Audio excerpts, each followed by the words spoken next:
वन्दे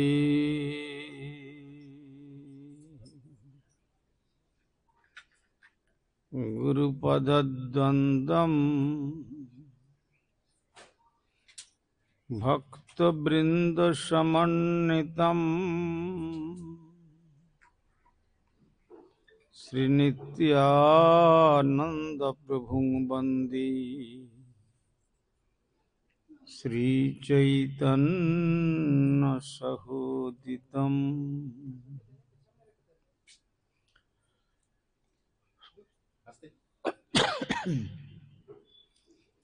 श्रीनन्दनन्दनं वन्दे श्रीराधिके चरणद्वयम् गोपीजनसमायुक्तं श्रीवृन्दावनमनोहरम्। वृन्दावै तुलसीदेव्यै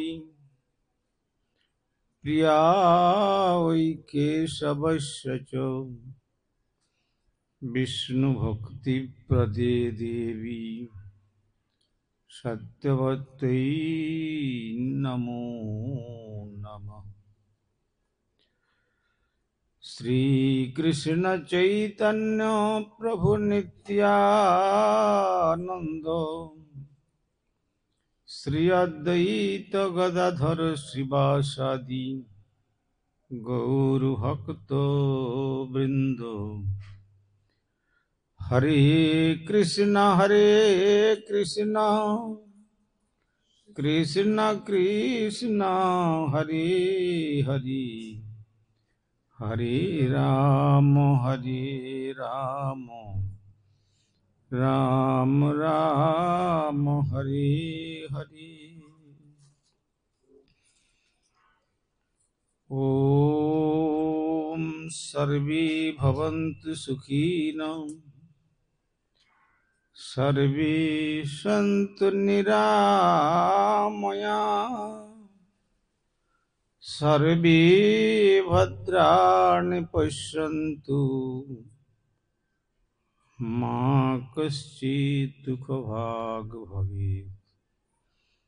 हरि ओम शांति ओम शांति ओम शांति।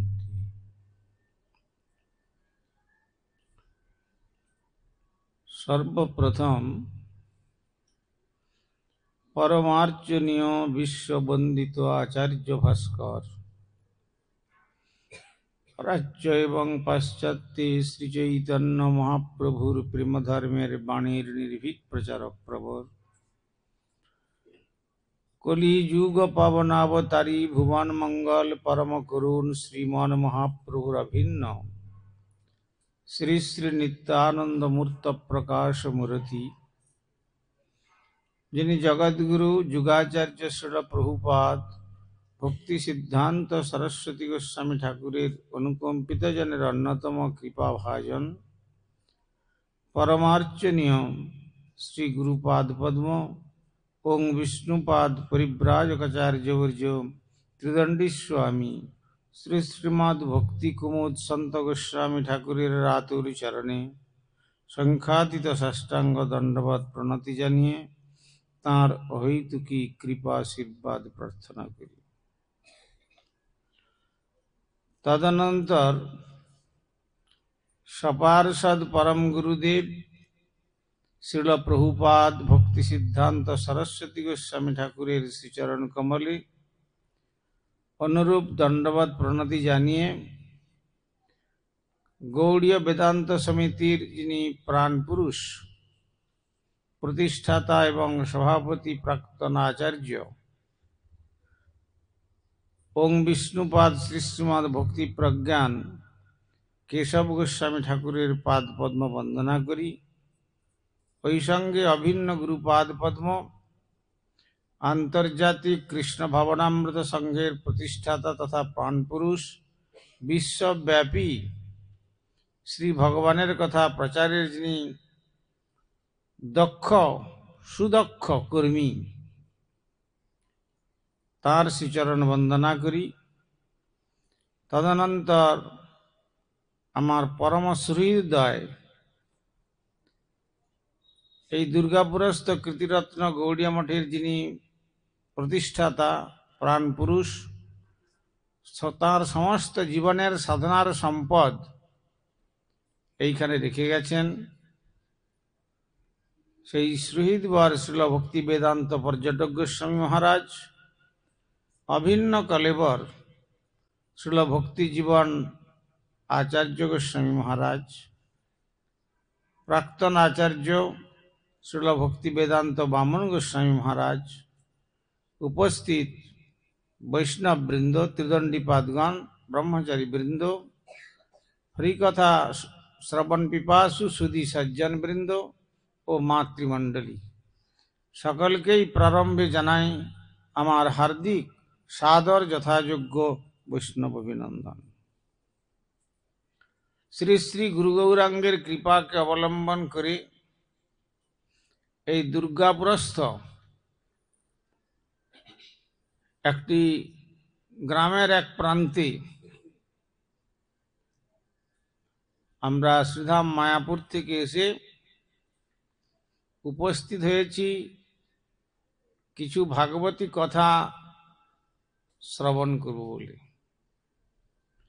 এই শ্রবণের ফল কি? শ্রীমদ্ ভাগবতে বলেছেন, শ্রুতনুপঠিত ধ্যাত আদৃত বা অনুমোদিত সদ্য পুনাতি সদ্ধর্ম দেব বিশ্বদ্রোহপিহি। এই শ্রীমদ্ ভাগবত কথা যদি কেউ শ্রবণের আকাঙ্ক্ষা করেন, কেউ যদি পঠন করেন, কেউ যদি অধ্যয়ন করেন, কেউ যদি আদর করেন, আবার কেউ যদি অনুমোদন করেন, এই অনুমোদন করার সঙ্গে সঙ্গেই তিনি যদি দেবদ্রোহী হন, তিনি যদি বিশ্বদ্রোহী হন, তবুও তিনি ভগবান গৌর গোবিন্দের পাদ পদ্মে যাওয়ার রাস্তার পথিক হয়ে পড়লেন। এই শ্রীমদ্ ভাগবত এইরকম একটি রত্ন।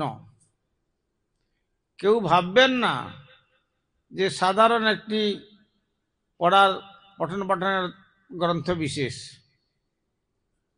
ভাগবত দ্বাদশ স্কন্ধেতে ভগবান শ্রী গোবিন্দের দ্বাদশটি অঙ্গ। সেই জন্য সুখদেব গোস্বামী চরণ আসন্ন মৃত্যুর যাদের নিকটে তার বিভীষিকা দেখাচ্ছে, সপ্তম দিবসের মধ্যে তার মৃত্যু হবে, আর তখন তিনি সমস্ত দেবর্ষি, ব্রহ্মর্ষি, রাজর্ষি, তপস্বী 84,84,000 মহাত্মাগণের কাছে সকলকে জিজ্ঞাসা করছেন যে আমার কর্তব্য কি, এখন বলুন। আমি ছিলাম পৃথিবীর রাজা, সপ্তদ্বীপা মেদিনীর অধীশ্বর। আমি যখন শ্রবণ করলাম শ্রমিক ঋষির পুত্র শৃঙ্গী এসে আমাকে অভিশাপের কথা, যে সপ্তম দিবসে তক্ষক দংশনে মৃত্যু হবে, সেই জন্য আমি আমার রাজ্যের ভার পুত্রের উপর অর্পণ করে আমি এখন গঙ্গার পবিত্র তটে এসে বসেছি। আর আপনারা আমাকে অনুসরণ করতে করতে এতগুলি মহাত্মা সকলে একত্রিত হয়েছেন। যে মহাত্মার দর্শন একবার দর্শন করলেই মানুষ পবিত্র হয়ে যায়। সুতরাং তখন পরীক্ষিত মহারাজ মনে মনে চিন্তা করছেন যে যেহেতু এতগুলি সাধু, ব্যাস, পরাশর, অত্রি, বশিষ্ঠ, চবন, ভৃগু, অঙ্গিরা, শরদ্বান, হরিষ্ঠনেমি, এই সমস্ত মহান মহান সাধু, অতএব এদেরকে যদি আমি দর্শন করতে করতে আমার প্রাণ পাখি চলে যায়, তাহলে আমি মনে করি যে এটা ঋষিপুত্রের অভিশাপ নয়, এটা আমার প্রতি আশীর্বাদ। যেখানে আচার্য শঙ্কর বলেছেন ক্ষণমিহ সজ্জন সঙ্গতি রেখা ভবতী ভবার্ণব তরণে নৌকা, যদি কোন মহতের সান্নিধ্যেতে ক্ষণকাল তার পবিত্র সান্নিধ্য লাভ করে ভগবত কথামৃত আস্বাদন করবার সুযোগ পান, তাহলে এই ভবসাগরের সমস্ত বন্ধন থেকে মুক্ত হয়ে শ্রী গৌর গোবিন্দের পাদ পদ্মে পৌঁছে যাবে। আবার তুলসীদাস বলছেন এক ঘড়ি আধি ঘড়ি পুনঃ আধি সে পুনঃ আধ, তুলসী কহে সৎসঙ্গ মে কাটে কোটি অপরাধ। যত অপরাধ থাকুক, যদি সৎসঙ্গ করতে পারেন, সাধু সঙ্গ, তার মাধ্যমে সমস্ত অপরাধ বিনষ্ট হয়। আর অপরাধ বিনষ্ট হলেই তারপরেই জানবেন সুকৃতির সঞ্চয় হয়। আর সুকৃতির ফলে হচ্ছে ভগবত সাধনার জন্য রুচি জাগে, ভগবানের কথার জন্য রুচি জাগে। এই যে আপনারা পিছনে এতক্ষণ ধরে কথা বলছিলেন, এটা প্রমাণ করে দেয় যে রুচির অভাব। কিন্তু আমাদের ভক্তি বেদান্ত ভারতী মহারাজ যখন বললেন, ততক্ষণে আপনারা নীরবতা ভিক্ষা দিচ্ছেন আমাদের। যাই হোক, যখন এমতাবস্থায় সকলকে জিজ্ঞাসা করছেন মৃয়মানস্য কিং কর্তব্যম শ্রীমদ্ ভাগবতে, তখন কেউ কর্মের কথা, কেউ জ্ঞানের কথা, কেউ যোগের কথা, কেউ তপস্যার কথা, কেউ বেদপাঠের কথা, নানা রকম নানা ঋষির নানা মত। নাসার বিশির্যস্য মতং ন ভিন্নম, তিনি ঋষি নন যার মতের সঙ্গে আর এক মতের মিল হবে। যেমন সাংখ্যের এক মত, তার দর্শন কপিলের, বুদ্ধের এক মত, শঙ্করাচার্যের এক মত, রামানুজের এক মত, বিষ্ণুস্বামী নিম্বার্ক মধ্যাচার্যের এক। যদিও এরা চারজন আচার্য সকলেই দ্বৈত স্বীকার করেছেন, শুদ্ধাদ্বৈত, শুদ্ধাদ্বৈত, দ্বৈতাদ্বৈত, বিশিষ্টাদ্বৈত, দুইটি স্বীকার করেছেন। কিন্তু শঙ্করাচার্য বেদকে না মানার জন্য, কথাটা শুনলে কষ্ট লাগবে অনেকের, কবিরাজ গোস্বামী বললেন বেদ না মানিয়া বৌদ্ধ হয়তো নাস্তিক, আর বেদ আশ্রয়ে নাস্তিক্যবাদ বৌদ্ধকে অধিক। বেদ না মেনে বুদ্ধ নাস্তিক মতবাদ প্রচার করেছিলেন। তিনি শুধু জানিয়েছিলেন অহিংসা পরম ধর্ম। আর শঙ্করাচার্য কি বললেন, তোমাকে হাজার ধর্মগ্রন্থ অনুশীলন করতে হবে না, আমি আধখানা শ্লোকের মাধ্যমে তোমাদের সাবস্টেন্স, সমস্ত শাস্ত্রের সার কথা বলে দিচ্ছি। অর্ধ শ্লোকে ন প্রবক্ষ্যামি যদুক্ত এই গ্রন্থ কোটিভি ব্রহ্ম সত্য জগৎ মিথ্যা জীব ব্রহ্মই বনাপর। একমাত্র ব্রহ্মই হচ্ছেন সত্য, জগৎটা মিথ্যা, আর এই যে জীব জগৎ এরা সব ব্রহ্ম। এই জন্য এটা হচ্ছে সিদ্ধান্ত বিরোধ কথা। শুধু ধর্মের কথা একটুকু বলেছেন, ব্রহ্ম সত্য, এইটুকু ধর্মকে টাচ করেছেন। আর বাকি যে কথাগুলো বলেছেন জগৎ মিথ্যা, যে জগৎটাকে আমরা দেখতে পাচ্ছি চোখের সামনে, সেটা মিথ্যা কি করে হয়? মিথ্যা মানে যার কোনো এক্সিস্টেন্সই নেই, কোনো সত্তাই নেই। কিন্তু এই জগৎটা হচ্ছে, ব্রহ্মাজি বললেন তস্মাৎ ইদং জগৎ অশেষ অসৎ স্বরূপম স্বপ্নাভম অস্তধীশনং পুর দুঃখ দুঃখম। এই জগৎটি হচ্ছে অনিত্য জগৎ। তথাপি আমরা স্বপ্নের মতো, স্বপ্নিক ভ্রম আমাদের এসে গেছে। স্বপ্নে যেমন মানুষ কেউ দেখে যে ঘরের মধ্যে দরজা জানালা বন্ধ করে শুয়ে আছে, আর রাত্রিতে স্বপ্ন দেখছে বাঘ এসে তাকে ধরে ফেলেছে। ঘুমন্ত অবস্থায় এসে গর্জন করছে, কথা বলতে পারছে না। বিছানার কাছেই হয় পুত্র বা কন্যা বা স্ত্রী মা যেই থাকুন, সে তাকে জাগিয়ে বলবে কি হয়েছে, কি হয়েছে, ওঠো ওঠো ওঠো ওঠো ওঠো। তখনও সে দীর্ঘশ্বাস ফেলতে বলতে বলছো বাঘ বাঘ বাঘ। আরে কোথায় বাঘ, তুমি তো ঘরের মধ্যে। একে বলা হয় ভ্রম। তেমনি এই জগতের যা কিছু আমরা দেখতে পাচ্ছি স্বপ্নাভাম, এসব স্বপ্নিক প্রতীতি, এরা প্রকৃতপক্ষে আমার নয়, আর আমিও এদের নই। তাহলে শ্রেষ্ঠ ধর্ম কোনটা? সবই পুংসাং পরধর্ম যত ভক্তির অধৈশ্বজি অহৈতুক্য অপ্রতিহতা জয়াত্মা সুপ্রসিদ্ধি। জীবের শ্রেষ্ঠ ধর্ম হলো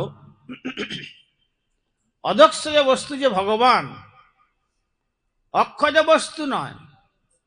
অক্ষজ বস্তু মানে অ থেকে আরম্ভ করে স্বরবর্ণ থেকে ব্যঞ্জন বর্ণের শেষ পর্যন্ত কয় মদনসক্ষ পর্যন্ত একে ঘেঁটে ঘেঁটে যত জ্ঞান পাওয়া যাবে,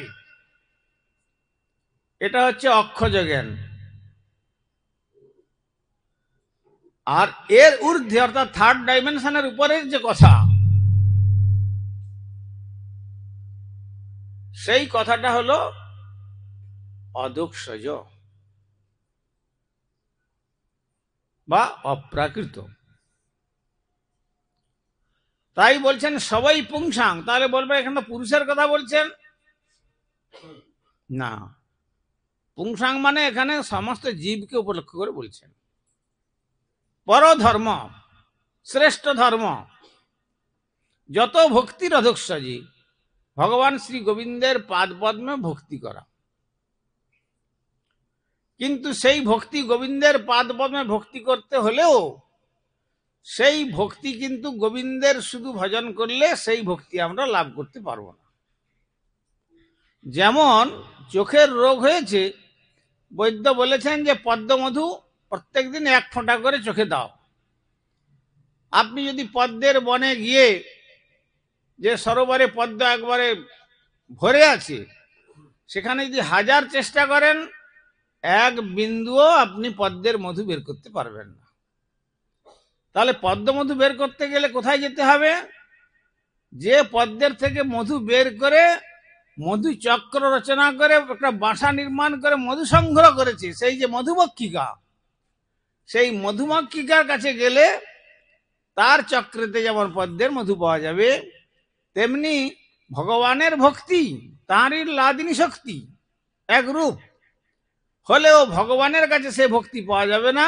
সে ভক্তিটা পাওয়া যাবে যেমন যার ধন আছে তিনি ধনী, আবার যার রূপ আছে তিনি রূপবান, যার জ্ঞান আছে তিনি জ্ঞানী, তেমনি যার ভক্তি আছে তিনি হলেন ভক্ত।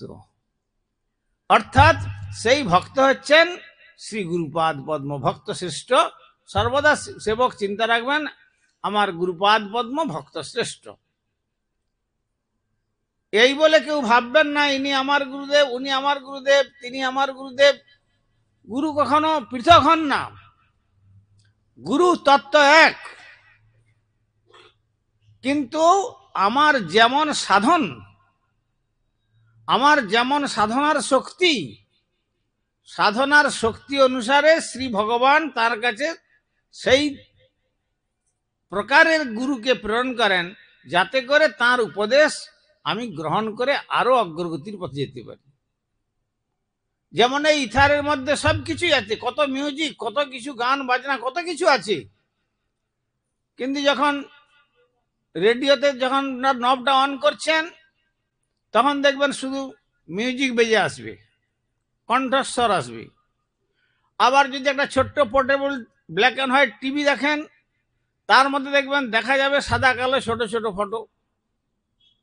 আবার যদি বড় স্ক্রিনওয়ালা কালার স্ক্রিন নিয়ে এসে দেখেন, সেখানে দেখবেন আরো স্পষ্ট। কেন? না, ওই যে ট্রান্সফরমার যেভাবে ট্রান্সফার করছে তার ক্যাপাসিটি অনুসারে সে সেভাবেই প্রেজেন্ট করছে আপনাকে। প্রকৃতপক্ষে একই ধারে সব কিছু আছে। তেমনি এই জগতে ভগবান এক, একমেব দ্বিতীয়ম। তেমনি গুরু তত্ত্ব এক, কিন্তু আমার যেমন ক্ষমতা আছে, আমার যেমন ধরবার ক্যাপাসিটি আছে, সেই ক্যাপাসিটি অনুসারে ভগবান কৃপা করে তার করুণার মূর্তিকে আমাদের কাছে প্রেরণ করেন। তিনি হলেন শ্রী গুরুপাদ পদ্ম।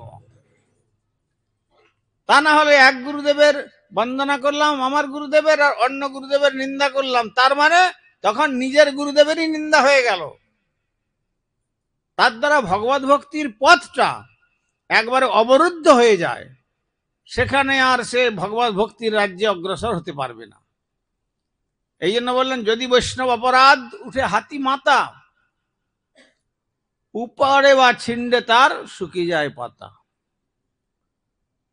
একটা লতা একটা বৃক্ষকে অবলম্বন করে একবার উপর পর্যন্ত উঠে গেছে, সেখানে ফল ফুল দিচ্ছে, কিন্তু পাগলা হাতি এসে যদি ওই লতার যে মূলটা, ওই লতার মূলটাকে যদি সুঁড় দিয়ে টেনে ছিঁড়ে দেয়, তাহলে কি হবে? ওখানে একটা পাতা থাকবে, বাঁচাতে পারবে না? ফুল একটা বাঁচানো যাবে না? ফল বাঁচানো যাবে না? গাছটাকে বাঁচানো যাবে? বাঁচানো যাবে না।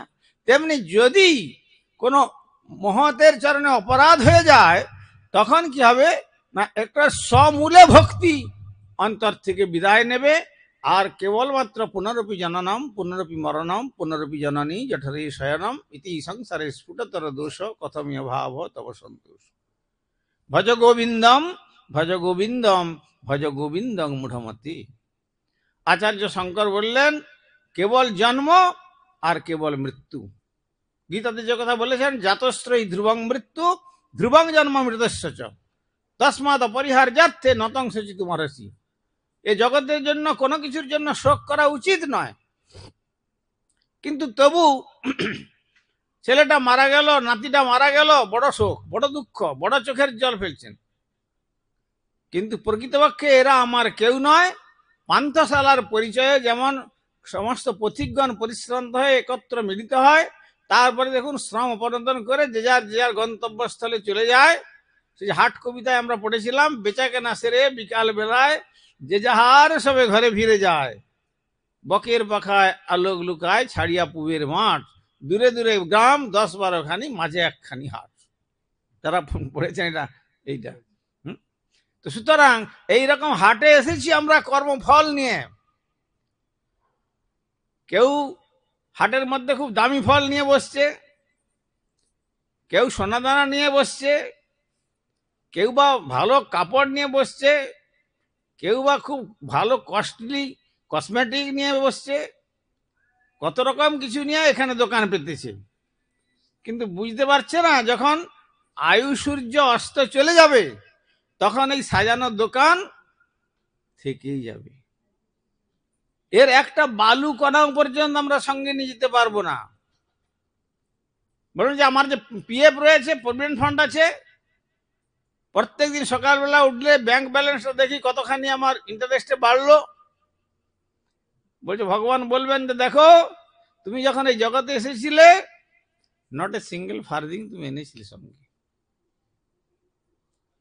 তুমি দিগম্বর অবস্থায় জন্মেছিলে, যা কিছু ডিপোজিট, যা কিছু ডেবিট ক্রেডিট, যা কিছু সব আমার জগৎ থেকেই তুমি সংগ্রহ করেছ। আমার এই জগতের নীতি হচ্ছে, এই বাজারে বেচা কেনা চলবে, কিন্তু এখান থেকে কোনো জিনিস কেউ নিয়ে যেতে পারবে না। তাই এই জগতে দেখুন, পিতা পিতামহ প্রপিতামহ ফোরফাদারগণ সব এক এক করে চলে গেছেন। বলতে পারেন তাদের উপার্জিত বস্তুর এক কপর্দক তারা সঙ্গে নিয়ে গেছেন? এক কবর্দক সঙ্গে নিয়ে যেতে পারেননি, কেউ যেতে পারবেনও না। কেননা এই জগৎটা তো মর্ত্য জগৎ। আজ হোক বা শতবর্ষ পরে হোক মৃত্যু অবসম্ভাবী। অদ্যবাব্দ শতান্তি বা মৃত্যুর ওই প্রাণ্যাং ধ্রুব। ভাগবত বলছেন, আজ হোক বা শতবর্ষ পরে হোক মৃত্যু নিশ্চিত। সকলেই মৃত্যুর দরজায় আকর্ষিত হয়ে চলেছি, কিন্তু আমরা ক্যালকুলেশনটা করছি আমরা বেঁচেছি। যদি বলি বয়স কত হলো, 50 বছর, বলে 50 বছর বাঁচা নাই, 50 বছর আমার পরমায়ু থেকে আমি মাইনাসের খাতায় পড়ে গেছি। এই মায়ের যখন এই আশ্রমে এসে দুপুরবেলা যখন আপনারা প্রসাদ পেলেন, প্রসাদ পাওয়ার পরে এর পূর্ব মুহূর্ত পর্যন্ত যে সমস্ত সময়টা ছিল, আচ্ছা ওই সময়টা চলে গেল, ওটাকে আর বর্তমানে আনতে পারা যাবে কি? যেটা অতীত হয়ে গেল তেমনি অতীত হয়ে গেছে, ওটা আর বর্তমানে আসবে না, আর সামনের জন্য ভবিষ্যৎ আসছে। তেমনি এ জগৎ, অনিত্য জগতে এই বৃথা মায়া মোহের জালে নিবিষ্ট না হয়ে বুদ্ধিমান ব্যক্তিগণ অহৈতুকী অপ্রতিহতা জয়াত্মা সম্প্রসিদ্ধতি, অহৈতুকী অপ্রতিহত ভক্তি, যেটা যে ভক্তিকে কোনো মতে কেউ প্রতিহত করতে পারবে না, কোন রকম কথা বলে বা কোন রকম উল্টো বুঝিয়ে আমাকে ভগবানের চরণ থেকে দূরে সরাতে পারবে না, তাকে বলে অপ্রতিহতা। সেই ভক্তি দৃঢ়তার সঙ্গে ভজন করতে হবে। আপনারা জানেন, যখন দ্রৌপদীর বস্ত্রহরণ হলো,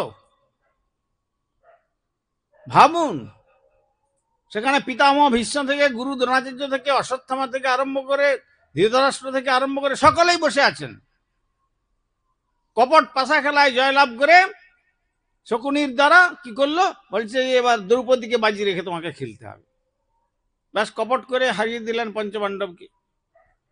তখন দুর্যোধন বলছে যাও, ওকে দ্রৌপদীকে যাও ধরে নিয়ে এসো জোর করে সবাই।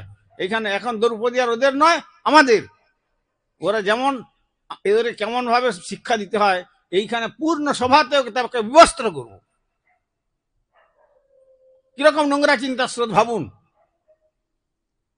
কিন্তু পাঁচজন স্বামী থাকতে থাকতে যেহেতু হেরে গেছেন, তখন আর তাদের কোনো কথা বলার উপায় ছিল না। কেবল তিনি হে গোবিন্দ মধুসূদন, তুমি ত্রাহিমাং ত্রাহিমাং ত্রাহিমাং পুণ্ডরীকাক্ষং সর্বযজ্ঞেশ্বর হরি, উদ্ধার করো, আমাকে রক্ষা করো, রক্ষা করো বলছেন। আর দুঃশাসন কেশ আকর্ষণ করে টেনে টেনে সবার মধ্যে নিয়ে আসছেন।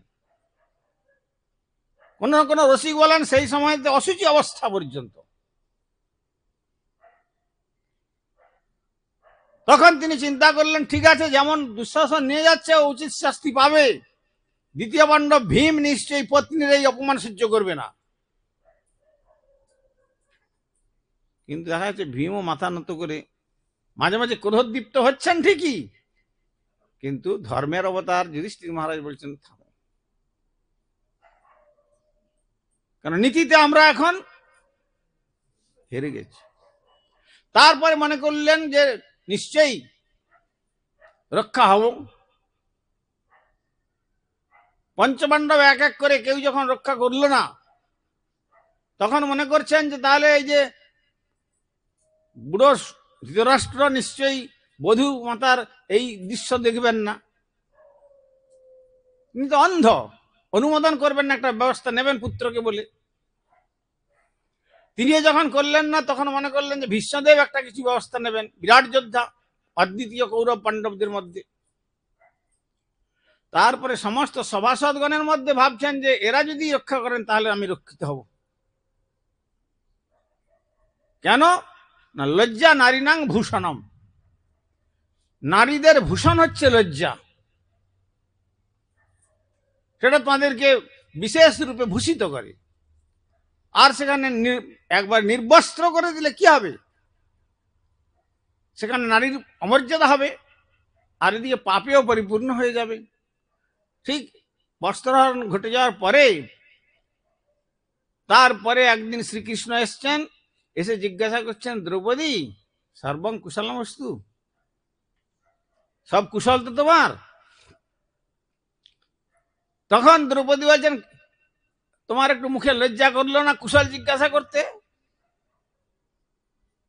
আমি তোমায় কত ডেকেছি সেদিন, যেদিন আমার বস্ত্রহরণ করেছিল দুঃশাসন, এসেছিলে, আর এখন কুশল জিজ্ঞাসা করছো, কি রেখেছ কি কুশলের? তখন শ্রী ভগবান বলছেন, কেন আমি তোমাকে রক্ষা করিনি? বলে, রক্ষা করেছ, কখন করেছ? অনেক পরে। তখন ভগবান বলছেন যে দেখো, তুমি অনেক পরে ডেকেছ না আমি অনেক পরে রক্ষা করেছি, সেটা তুমি আগে নিজেকে প্রশ্ন করো। আমি প্রশ্ন করে আছি, নিজে নিজে নিজে নিজে উত্তর নিয়ে নাও। তুমি প্রথম চিন্তা করনি ভীম একটা গদাটা নিয়ে উঠলেই দুর্যোধনকে শেষ করে দেবে? বলে হ্যাঁ। তাহলে আমি কি, তুমি তো আমাকে মুখে ডাকছো কেবলমাত্র, মুখে বলছো রক্ষা করো, কিন্তু মনে মনে রেখেছো তুমি ভীম তোমাকে রক্ষা করবে, সেখানে আমি কেন যাব? যখন মনে করলে যে তৃতীয় পাণ্ডব অর্জুন ধনুর্ধারী, তিনি এক ব্রহ্মাস্ত্রীতে সমস্ত কৌরব সেনাকে শেষ করে দিতে পারেন, তিনি রক্ষা করবেন, যে তার আমার পিত্রালয় থেকে আমাকে নিয়ে এসেছে, তিনি যখন রক্ষা করলেন না, তারপর তুমি গেলে পারতে। তখন তুমি ওই দুটো রুগ্ন ভাই যে রয়েছে নকুল সহদেব, ওদের দিকে তাকিয়েছিলে যে এরা দুই ভাই একটা ব্যবস্থা করে আমাকে রক্ষা করবে, তারা যখন করলো না তখন যেতে পারতে। তখন ওই যে ধৃতরাষ্ট্র, সে অন্ধ হলে কি হবে, অন্তরের মধ্যে পুরো রাষ্ট্রটাকে ধরে বসে আছে মৎসর্যের অভিমান অনরে, ও নিশ্চয়ই উনি একটা কিছু ব্যবস্থা নেবেন। কিন্তু যখন ধৃতরাষ্ট্রকে রক্ষা করলো না, তারপরে পিতামহ ভীষ্মের দিকে দৃষ্টিপাত রেখেছিলাম। ভীষ্ম তো অত্যন্ত পঞ্চপাণ্ডবের প্রতি স্নেহশীল, অর্থাৎ ভীষ্মের নিশ্চয়ই ইচ্ছা করলে তিনি মুহূর্তের মধ্যে আমাকে এই অবস্থা থেকে সংরক্ষণ করতে পারেন। আর ভীষ্ম যখন করলো না তখন তো জেলে পারতে। বলে তখন মনে করলাম, হে সভাসদগণ, আপনারা সকলে মিলে আমাকে রক্ষা করুন এই দুর্বৃত্তের হাত থেকে। তখন শ্রী গোবিন্দ বলছেন, সভায় পূর্ণ সভার সকলের জন্য তোমার হৃদয়তে আসন রচনা হলো, আমার জন্য এখন আসন তৈরি হলো না, আমার জন্য আসন তৈরি হয় নাই। কিন্তু কখন? তারপরে যখন সভাসদরা রক্ষা করলো না তখন তো করতে পারতে। তাহলে তখন কি করবো? তুমি তোমার এক হাত দিয়ে বস্ত্র চেপে নিজের লজ্জা নিবারণ করছো, আর এক হাত তুলে আমাকে আহ্বান করছো, অর্থাৎ 50% সারেন্ডার করেছো। এখনো তুমি মনে করেছো নিজে তুমি তোমাকে রক্ষা করতে পারো। সুতরাং আমি গিয়ে সেখানে কি করব? এই জন্য আমি গিয়ে তোমার পশ্চাতে অঞ্চলটাকে স্পর্শ করে আবার ফিরে এসেছি। কিন্তু তারপরে যখন তুমিও ফেলিওর হয়ে গেলে, যখন তুমি দুহাত তুলে হে গোবিন্দ মধুসূদন বলে ডেকেছ, আর আমি থাকতে পারি নাই, তোমার অঙ্গে বস্ত্র হয়ে আমি জড়িয়ে গিয়েছিলাম, রক্ষা করি নাই। বলে হ্যাঁ প্রভু, সত্যই তুমি কাঙালের হরি আর ভক্তির ভগবান। সেই রকম complete surrender unto the lotus feet of supreme godhead Lord Krishna, complete surrender 100%, 99.99% হলে হবে না, 100 ভাগের 100 ভাগ তাদের যদি আমরা শরণাগত হতে পারি, তাহলে কি হবে? তাকেই বলেছে অহৈতুকী অপ্রতিহতা, উইদাউট এনি কন্ডিশন, কোনো শর্ত নেই। ভগবানের দরজাতে এলাম, 2 টাকার ফুল আর 3 টাকার বাতাসা দিয়ে প্রার্থনা করলাম, ধনং দেহি, রূপং দেহি, যশং দেহি, মনোরমা ভাজ্যাং দেহি, অস্তি নাস্তি না জানাতি, কেবল দেহি দেহি পুনঃ পুনঃ, দাও, কেবল আমাকে দাও। আমাদের পরম গুরুদেব প্রভুপাদ বলতে যে যেন ভগবান যেন আমার অর্ডার সাপ্লায়ার, আমি বলছি, আমি অর্ডার করছি, আমাকে এটা দাও, ওটা দাও, ওটা দাও। কিন্তু কি চাইতে হবে? যারা চার্চে যাচ্ছে তারা চার্চে যাচ্ছে once in a week, o father give us our daily bread, o God give us our daily bread, আমাদের দৈনন্দিন রুটি সরবরাহ করো। আরে যে তোমাকে মাতৃগর্ভে, তোমার মুখ তখন ছিল না, তখন পর্যন্ত মেশিন বসিয়ে, এমন মায়ের গর্ভে এমন একটা মেশিন বসিয়ে তোমার খাদ্য বস্তু দিয়ে তোমাকে পুষ্ট করেছেন, তারপরে জন্মগ্রহণ করার পরে তুমি জগতের কিছু খেতে পারবে না, সেই জন্য মাতৃপক্ষে যেন একবার ভিপি করে এখন মাতৃক্ষীর প্রেরণ করে দিয়েছেন। আর তারপরে বড় হয়ে কি আহার করবে, সমস্ত পৃথিবীকে সুজলা সুফলা শস্য শ্যামলায় পরিপূর্ণ করে রেখেছেন, তার কাছে গিয়ে এইটাই প্রার্থনা করতে হবে, give us our daily bread. এটা কি ধর্ম? আবার গিয়ে দেখবেন আল্লাহ আল্লাহ জিল্লাল্লাহ মিরসুর আদি কত রকমের আরো এই ভাষাতে আহ্বান, ওই সেম দাও দাও, কেবল আমাকে দাও। তার মানে ভগবান, আমি ভগবানের চাকর না হয়ে ভগবানকে আমার চাকর বানাতে চাই। এইরকম ভক্তি দ্বারা ভগবানকে পাওয়া যাবে না। ভগবানকে পেতে গেলে ভগবানের চাকর হতে হবে। কিরকম চাকর? চাকরটি কিরকম? তার নিজের সুখের মনোবাঞ্ছা বিন্দুমাত্র থাকবে না, নাগনি আপন দুঃখ সবে বাঞ্ছি তার সুখ। নিজের যত দুঃখ আসুক, কিন্তু সে দুঃখের জন্য কোনো চিন্তা করব না, কিন্তু আমি আমার প্রভুর যাতে সুখ হয় সেই ব্যবস্থা আমাকে করতে হবে, সেইটাই ভজন। আর তা নাহলে মায়াময় জগতে পদকর্তা বলছেন, এ দেহ ছাড়িয়া যবে যাবিরে সংসার, কোথা রবে তোমার এই সাধের পুত্র পরিবার, নয়ন মুদিলে সবই অন্ধকার, রাখো রতিমতি চরণে, হেলায় রতন হারায় না মন, কেবল হরি হরি বল বদনে। অতএব এই রত্ন স্বরূপ এই যে 84 লক্ষ জীবন পরিভ্রমণ করে আমরা দুর্লভ এই মনুষ্য জন্ম পেয়েছি, এই মনুষ্য জন্মরূপী রত্নকে যদি হেলায় আমরা হারিয়ে দিই, আবার আমাদের সেই 84 লক্ষ জনিতে পরিভ্রমণ করতে হবে। আর পরিভ্রমণ করে যে আবার মনুষ্য জন্ম লাভ করতে পারবো, বিশেষ করে ভারতবর্ষের মাটিতে, তার কোনো গ্যারেন্টি নেই। কপাল যদি খারাপ হয় তাহলে সেখানে দরজার সামনে এসেও বাইরে বেরিয়ে চলে যায়। আমার শ্রীমৎ ভক্তি বেদান্ত পর্যটক গোস্বামী মহারাজ একবার বলছিলেন মেদিনীপুরে, যে একটা লোক চলছে, একটা বিরাট প্রাচীর, তার একটা মাত্র গেট, সেই গেট দিয়ে সে প্রবেশ করবে। শুনেছে খুব ধনবান মানুষ, খুব বড় দাতা, প্রবেশ করবে। শুনে আসছে, সেই পথিকটি প্রাচীরের ধারে ধারে ধারে ধারে চলছে, ঠিক যেখানে গেটটা আছে সেখানে এসে তার মনে হলো, আচ্ছা দেখি তো, লোক তো চোখ বন্ধ করে হাঁটে, আমি চোখ বন্ধ করে হাঁটতে পারি কিনা। আর যেই চোখ বন্ধ করে হাঁটা আরম্ভ করলো, আর গেটটা অতিক্রম করে চলে গেল। বাস, তারপর আবার সেই সাইকেল সেই আবার ঘুরতে থাকলো। কিরকম ঘোরা? কবিরাজ গোস্বামী বললেন, কবু স্বর্গে কহু মর্তে নরকে বা কহু, কহু দেব কহু দৈত্য কহু দাস প্রভু, কহু রাজা কহু প্রজা কহু বিপ্রশূদ্র, কহু দেব কহু দৈত্য কহু কীট ক্ষুদ্র, এইরূপ ব্রহ্মাণ্ড ভ্রমিতে অনন্ত জীবগণ 84 লক্ষ জনিতে করে ভ্রমণ। এই হচ্ছে রোটেশন, যে ব্রেক করে বেরিয়ে যাওয়ার কোনো রাস্তা নাই। অতএব এইভাবে 84 লক্ষ জন্ম পরিভ্রমণ করতে করতে কোন জীবের কোন ভাগ্যে শ্রদ্ধা যদি হয়, তবে সেই জীব সাধুসঙ্গ করায়। সাধুসঙ্গ হইতে হয় শ্রবণ কীর্তন। প্রকৃত সাধুর সঙ্গে গেলে কি পাওয়া যাবে? সেখানে ভগবানের কথা শুনতে পাওয়া যাবে, আর ভগবানের নাম কীর্তন শোনা যাবে, ভগবানের গুণমহিমা ভাগবত কথা শোনা যাবে। আর সেই শ্রবণ কীর্তন হলে কি হবে না, অনর্থ নিবর্তন হবে। অনর্থ, অসতৃষ্ণা, হৃদয় দুর্বল্য, অপরাধ, স্বরূপভ্রম, এসব যে অপরাধগুলো, এই অনর্থগুলো দূরীভূত হবে। আর অনর্থ নিবৃত্তি হইলে ভক্তি নিষ্ঠা হয়। অনর্থ যখন শেষ হলো, তখন ভগবানেতে ভক্তিতে নিষ্ঠাবান হবে। এ নয় যে এই বাড়ির মা ডেকেছেন, আচ্ছা আমরা আসলাম, একটু প্রসাদ পেলাম, ব্যাস হই হল্লোড় করে আবার ঘরে ফিরে চলে গেলাম, যেই তিমিরে সেই তিমিরে থেকে গেলাম। তাহলে হবে না, কান তো প্যারালাল, এদিক দিয়ে শুনলাম আর এদিক দিয়ে রেখে দিয়ে চলে গেলাম, মানে তা বললে চলবে না। বলছেন সাধুদের কাছ থেকে ভগবানের কথা শুনতে গেলে একটু অন্তর দিয়ে অন্তরের স্থান দিতে হবে, আর সেই অন্তরটিকে তৈরি করতে হবে। কিরকম? অত্যন্ত মার্জিত করে শুদ্ধ অন্তঃকরণে।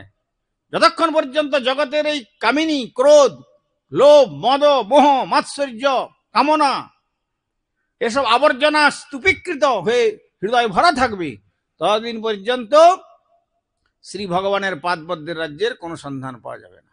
তাই আমাদের প্রেমের ঠাকুর শ্রী চৈতন্য মহাপ্রভু তিনি জানিয়ে দিলেন, চেত দর্পণ মার্জনম। প্রথম শ্লোক, মাত্র 8খানা শ্লোক লিখে গেছেন মহাপ্রভু নিজ হাতে।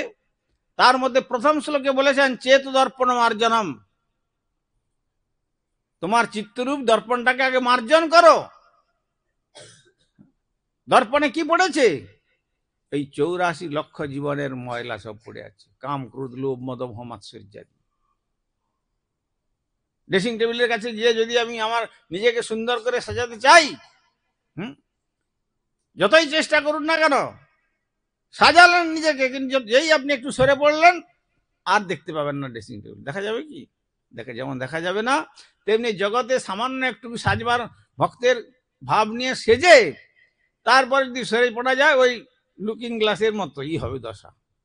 কিন্তু তা না করে মনটাকে ভগবানের চরণে নিবেদন করতে হবে। আগে এই চিত্তরূপী দর্পণটাকে মার্জন করতে হবে। তাই শ্রীমান মহাপ্রভু যেমন ময়লা মাজবার জন্য কি হয়, যেমন রান্নার বাসন কোসন মাজবার জন্য আজকাল বেরিয়েছে না কসবাইট, আরো কত রকম কিছু সব বেরিয়েছে, সেই সব দিয়ে সব বাসন মাজা হয়। তেমনি মহাপ্রভু একটা নতুন মাজন আবিষ্কার করেছিলেন। মহাপ্রভু একটা নতুন মাজন আবিষ্কার করেছিলেন। সেটা জগতের, পার্থিব জগতের ওই জড় বাসন নয়, আমাদের চিত্তরূপী বাসন। ওই চিত্তরূপী বাসনটাতে কি কি দিতে হবে? যেমন তার বাসন মাজার ঔষধ বেরিয়েছে, তেমনি জলেরও ব্যবস্থা দরকার। অন্তরের আরতির সহিত চোখের দুফোঁটা জল দিয়ে যদি ভগবানের আরাধনা করা যায়, শ্রী হরে কৃষ্ণ হরি নাম সংকীর্তন করা যায়, এই নাম সংকীর্তন রূপ মাজনের দ্বারা আমাদের অনন্ত কোটি জীবনের দুর্বাসনা হৃদয় থেকে ধুয়ে মুছে নির্মল হয়ে যাবে। আর তাই বললেন চেত অর্পণ মার্জনং ভবমহা দাবাগ্নি নির্বাপনম। তখন ভব দাবানল আর তাকে দগ্ধীভূত করতে পারবে না। এ টু জেড জিজ্ঞাসা করে আসুন সকলকে, আপনি সুখী তো? যে একটা লেম্যান গাছের তলায় বসে আছে, আর একটা ওয়ার্ল্ড ফেমাস রিচেস্ট, ওয়ার্ল্ডের মধ্যে রিচেস্ট ম্যান রকি হুইলার আদি, তাকেও জিজ্ঞাসা করুন, সকলেই তার দুঃখের কথা বলবে। বরং যে গাছের তলায় বসে আছে সে যতটুকু তার দুঃখের কথা বলবে, তার থেকে ওই বিশ্বের সর্বশ্রেষ্ঠ ধনী ব্যক্তি তার থেকে তার যা দুঃখের কথা সে শুনলে, সে যে গাছের তলায় বসে আছে মনে করে বরং আমি ভালোই আছি, আমি তবু গাছের তলায় আমি একটু সাউন্ড স্লিপ ঘুমাতে পারি, কোনো চিন্তা নেই, টেনশন ফ্রি। কিন্তু আমার আন্ডারে 10 লক্ষ 20 লক্ষ ওয়ার্কার আছে, মাস ফুরালে তাকে এত কোটি টাকা বা এত কোটি ডলার পেমেন্ট করতে হবে, কি করে কি চলবে না চলবে, কোথায় কি হবে না হবে, রাত্রিবেলা সিকিউরিটি রয়েছে, তা সত্ত্বেও স্লিপিং ডোজ নিয়ে ঘুমাতে হচ্ছে। জগতে কেউ সুখী নয়, কিন্তু অশেষ অশেষ সর্বম সপ্তাভম, ওই জন্য বললেন সাপ্লিক ভম অস্তধীশনম, সব চলে যাবে একদিন। পুরো দুঃখ দুঃখ দুঃখে ভরা, জগৎটা দুঃখেতেই ভরা। সুতরাং এখানে জগতের মধ্যে যতই আমরা চেষ্টা করি না কেন সুখ লাভ করব, উপনিষদ বলেছেন নাল্পে সুখম অস্তি যদ্বৈ ভূমা তৎসুখম। অল্পেতে সুখ নাই, যেখানে ক্ষুদ্র, যেখানে সীমিত, যেখানে সসীম, সেখানে কোনো সুখ নাই। যেখানে বিরাট, যেখানে অমৃত, যেখানে অনন্ত, যেখানে অসীম, সেইখানেই সুখ। সেই সুখ হচ্ছে একমাত্র ভগবান শ্রী গোবিন্দের পাদপদ্মে। আমরা সব ছেড়ে দিয়ে চলে যাব একদিন, যাওয়ার পূর্বে কিছু আমরা নিয়ে সঙ্গে নিয়ে যেতে পারবো না। যখন ছেড়ে সবই যেতে হবে, তাহলে যাওয়ার পূর্বে কি নিয়ে যাবেন? ঈশ্বরের অনুধ্যান নিয়ে যদি একটু ভজন করে যেতে পারেন, তাহলে ভজনের সময় আর যমের দণ্ডে দণ্ডিত হতে হবে না। তখন অজামিলের মতো বিষ্ণুর দূতগণ এসে যাবেন, আর বিষ্ণু দূতগণ এসে তাকে সুবর্ণ বিমানে চড়িয়ে ইহলোক ছড়িয়ে পরলোক ছাড়িয়ে ব্রহ্মাণ্ডের পরবারে, প্রকৃতির পরবারে শ্রী গোলক বৃন্দাবনে ভগবান রাধা গোবিন্দের পাদ পদ্মে পৌঁছে দেবে। সেটি যাওয়ার একমাত্র মন্ত্র শুধু, আর কিছু নয়। প্রভু কহে কহিলাম এই মহামন্ত্র, ইহা জপ গিয়া সবে করিয়া নির্বন্ধ, ইহা হইতে সর্বসিদ্ধি হইবে সবার। সর্বক্ষণ বলাইতে বিধি নাই আর, কি শয়নে কি ভোজনে কিংবা জাগরণে, অহর্নিশ চিন্ত কৃষ্ণ বলহ বদনে, হরিনাম বিনা কলিকালে নাহি আর ধর্ম, সর্বমন্ত্র সার নাম এই শাস্ত্র মর্ম। বলুন সকলে হরে কৃষ্ণ হরে কৃষ্ণ কৃষ্ণ কৃষ্ণ হরে হরে, হরে রাম রাম রাম হরে হরে। জয় জয় শ্রী শ্রী নিতাই গৌর প্রেমানন্দে, হরি হরি বল, হরি হরি বল, হরি হরি বল। যাক, আমাদের ভক্তি বেদান্ত ভারতী মহারাজ বলাতে আপনারা যে আমাকে এর নিরবতার ভিক্ষা আমার ঝোলায় দিয়েছেন, এই ঝোলা আমি নিয়ে আমি আমার গুরুবর্গের পাদ পদ্মে অর্পণ করব। অন্তে সেই বস্তু একদিন ললিতা সুন্দরীর কাছে পৌঁছবে, তারপরে ললিতা দেবী রাধারানীর চরণে দেবেন, আর রাধারানী তখন শ্রী গোবিন্দের চরণে আমাকে অর্পণ করবেন। তখন আমার জগতের সমস্ত বন্ধন ছিন্ন হয়ে যাবে, তখন আর কোনো বাধা থাকবে না। তাই মহাপ্রভু বললেন পরং বিজয়াতে শ্রীকৃষ্ণ সংকীর্তনম, শ্রীকৃষ্ণ সংকীর্তন পরম ভাবী শ্রেষ্ঠ রূপে চিরকালের জন্য জয়যুক্ত হোক। তাই সেইটা কলিযুগের মহামন্ত্র, হরে কৃষ্ণ কৃষ্ণ কৃষ্ণ হরে হরে, হরে রাম রাম রাম হরে হরে। অতএব যারা মহতে চরণ আশ্রয় করেছেন তারা সৌভাগ্যবান। বিশেষ করে পর্যটক মহারাজজির মতো এইরকম একজন সাধু জগতে খুব বিরল, খুব বিরল। সুতরাং যারা তার চরণ আশ্রয় করেছেন তারা যে গৌর গোবিন্দের পাদ পদ্ম গোলক বৃন্দাবন যাত্রা করবেন সে বিষয়ে কোনো সংশয় নাই। আর তারপরেও আমাদের আচার্য মহারাজজি তিনিও পরম বৈষ্ণব, তার চরণও যারা আশ্রয় করেছেন, বাকি যারা এখনো আশ্রয়ের সুযোগ পান নাই তারা আর কাল বিলম্ব না করে, যেহেতু আজীবা শতেক বর্ষে অবশ্য মরণ, নিশ্চিন্ত না থেকো ভাই, যত শীঘ্র পারো ভজ শ্রী গোবিন্দ চরণ, জীবনের ঠিক নাই। অতএব জীবনের যখন ঠিক নাই, শ্রী গোবিন্দের চরণ ভজন করুন। ভজন করলেই আমাদের এই দুর্লভ মনুষ্য জন্ম সার্থক হবে। আর আপনাদের বিব্রত করবো না। বঞ্ঝা কল্পতরুভ্যশ্চ কৃপা সিন্ধুভ্যৈব চ পতিতানাং পাবনেভ্যো বৈষ্ণবেভ্যো নমো নমঃ। হরে কৃষ্ণ।